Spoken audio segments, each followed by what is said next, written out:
Good morning, guys. True Crime King back. How we doing this morning?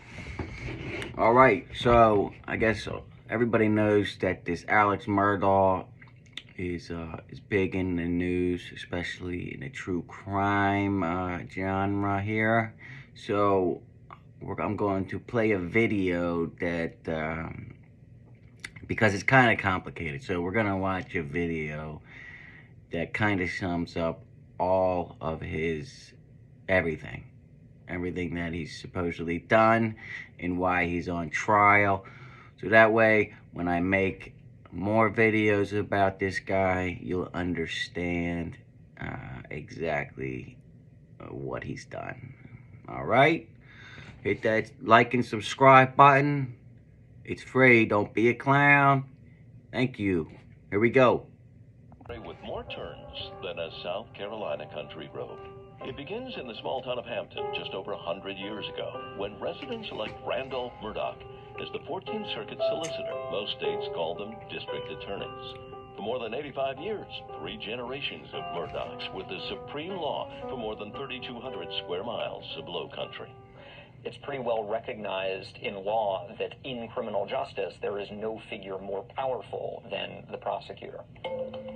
Keeping residents on the legal straight and narrow across 5 counties kept the Murdaugh family well connected to law enforcement. And probably know each other pretty well socially, too. That's very often the case here, yes. The family's grip on the solicitor's office ended in 2005 when Randolph Murdaugh III retired. But the family also has a very successful law firm with offices in 3 counties known for winning big settlements for their clients. For 53-year-old Alex Murdaugh, known as Big Red to his friends, working as an attorney at the family firm, Big Red, offered plenty of reward.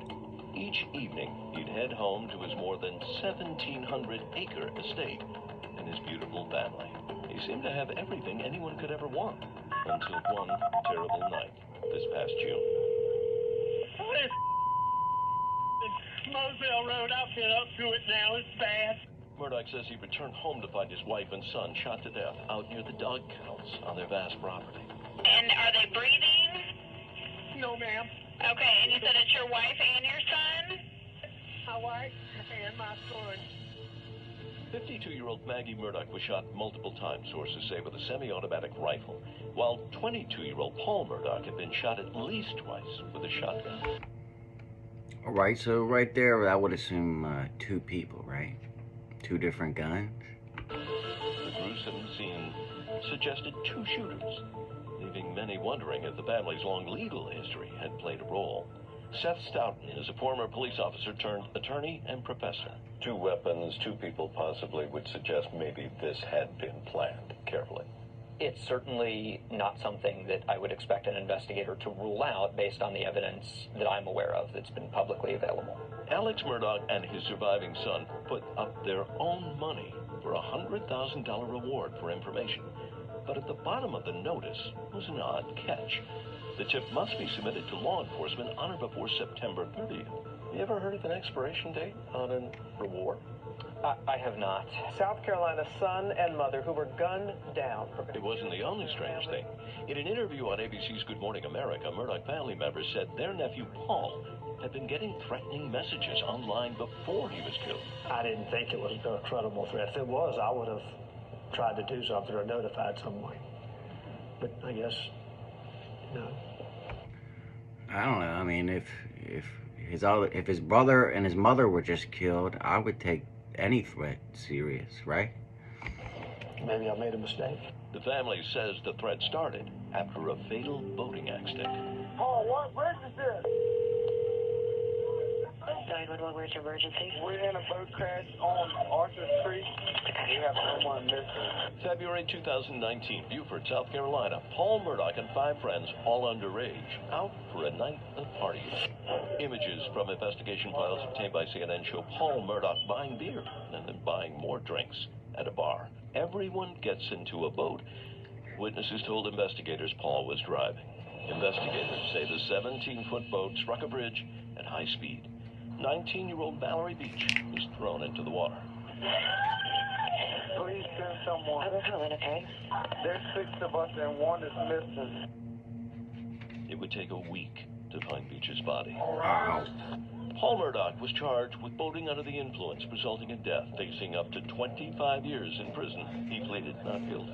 Despite the serious charges still pending at the time of his killing, the night of the crash, a dashcam recording obtained by the Post and Courier captured the voice of a passenger on the boat, suggesting Paul wasn't likely to face serious consequences. Y'all know Alex Murdaugh?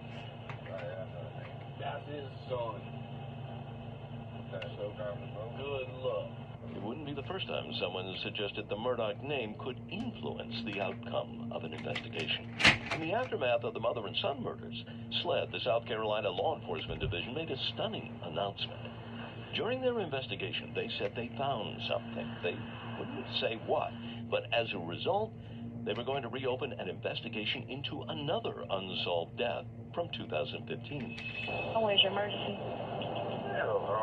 I just pulled down the Cottonville Road. I see somebody laying out. We'll get an officer headed out that way to see what's going on. I ain't moving or nothing like that, but somebody gonna hit it. Somebody gonna hit it. 19-year-old Stephen Smith was found dead in the middle of the road in the middle of the night just outside Hampton.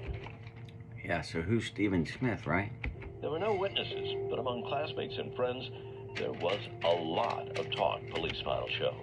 And one family name kept surfacing, a name many were reluctant to talk about to police, leaving investigators obviously frustrated, as interview recordings suggest. You know, a lot of people seem a little nervous to say the name Murdaugh.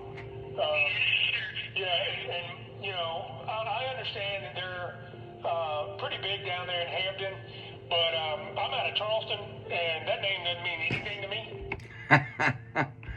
So I want you to feel, you know, like you don't have anything to worry about. No one's been arrested, and no publicly released evidence links anyone in the Murdaugh family to Smith's death. Then, another shock. On September 3rd of this year, the powerful family law firm announces they discovered Alex Murdaugh had allegedly stolen significant funds from the company. Sources tell CNN it was millions of... Okay, yeah, so this is the first big one.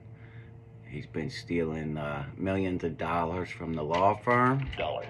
Murdaugh had his own stunning admission, saying, "The murders of my wife and son have caused an incredibly difficult time in my life. I've made a lot of decisions that I truly regret. I'm resigning from my law firm and entering rehab after a long battle that has been exacerbated by these murders."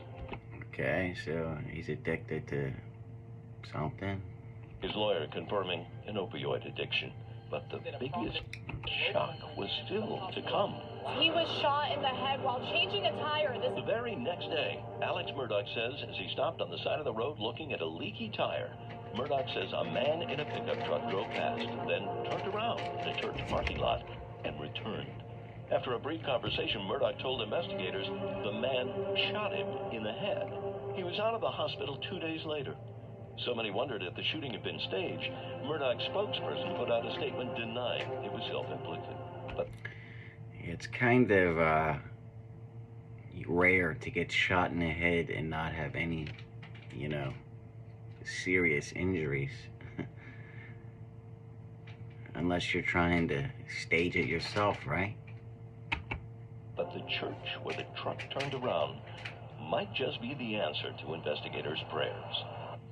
The church has a number of security cameras, a few which look in the general direction of where the shooting occurred down that way, and another that looks directly into the parking lot where Murdaugh says the pickup truck turned around. If there's video, it could provide clues about a suspect and Alex Murdaugh. What do you make of the shooting of Alex Murdaugh? I think it's going to tremendously complicate the investigator's job, both for that shooting and also for the shooting of his wife and son. It introduces a set of possibilities and facts that investigators are going to have to spend a tremendous amount of time and effort winnowing through to figure out whether they're connected, whether they're not connected. With so many new questions and so few answers from investigators, many who thought they knew the friendly, wealthy, successful lawyer, Big Red, now wonder if they ever really knew him at all. And now the other shocking developments. Alex Murdaugh has been charged with insurance fraud. It turns out that whole shooting in the head thing, it was meant as a way for Alex Murdaugh, he thought, to be killed by a gunman he hired, and for his son to collect a $10 million life insurance plan. It all came apart when Alex Murdaugh was shot, but he didn't die. And there is another turn in this investigation, and that has to do with the housekeeper, whose name... Okay, so far, he's accused of hiring someone to kill his wife and son. He stole millions of dollars from his law firm. He's addicted to opioids. He tried to have somebody shoot him in the head so his son could get $10 million insurance money. And then this. Name is Gloria Satterfield. She had worked for them for 20 years in the Murdaugh property, but then in 2018 suffered a trip and fall and died. At the time her death was listed as natural causes, the coroner says, wait a minute, she has a problem with that. There was never an autopsy done, and a trip and fall is not a natural cause. Meanwhile, yeah, who trips and falls and dies, right? Come on. Well, her family was supposed to receive a financial settlement. They say they never really got the money they expected. So the questions are, where did the money go? And there are so many other questions investigators are still looking into. Martin Savage, CNN, Hampton, South. All right, yeah. So that's the Alex Murdaugh story, you know. So when you see him on all these channels, that's what he is accused of, and I'm gonna be putting more videos up as well. True Crime King out.